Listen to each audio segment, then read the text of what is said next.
Matatandaan na tinanggal nga ni Maris Racal ang mga comments sa kanyang Instagram post sa comment section nito. At ngayon nga ay nakakalungkot ang panibagong balita dahil ang isang endorsement ni Maris Racal ay bumitiw na rito. Narito ang naging pagbabahagi ng Dazzle. Mula sa Dazzle Me at Dazzle Me, we have always been about exclusivity, authenticity, and making the right choices even when they're tough or uncomfortable. These values are at the heart of the brand and in everything we do. After thoughtful consideration, we have made the difficult decision to end our partnership with Maris Racal.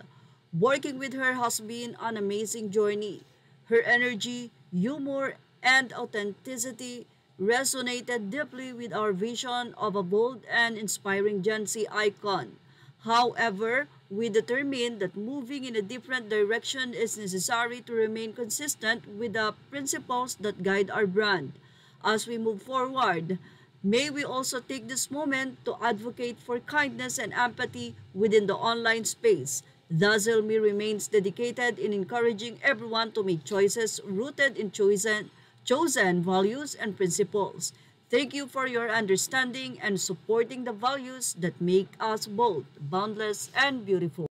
Well, isang masakit na balita nga ito para kay Maris Racal dahil sa mga consequence. Ito yung sinasabi na consequence ng kanyang mga nagawa. Siyempre, pagsisihan man ito ni Maris Racal, sabi nga walang pagsisisi na nasa una, kundi lahat ito ay nasa huli. Hindi din natin masisisi ang ex-girlfriend ng kanyang ngayon ay kasalukuyang love team up na si Anthony Jennings dahil na rin sa damdamin nitong nasasaktan. Para sa kanya, kailangan niyang isiwalat ang mga ito dahil na rin sa pangbabash sa kanya. Ganun pa man, ano nga kaya ang magiging reaksyon dito ng ex-boyfriend na si Rico Blanco? Sayang, nasa pedestal na itong si Maris Racal. Pero sa isang iglap, sa isang minuto, sa isang segundo, sabi nga, biglang magbabago ang buhay mo.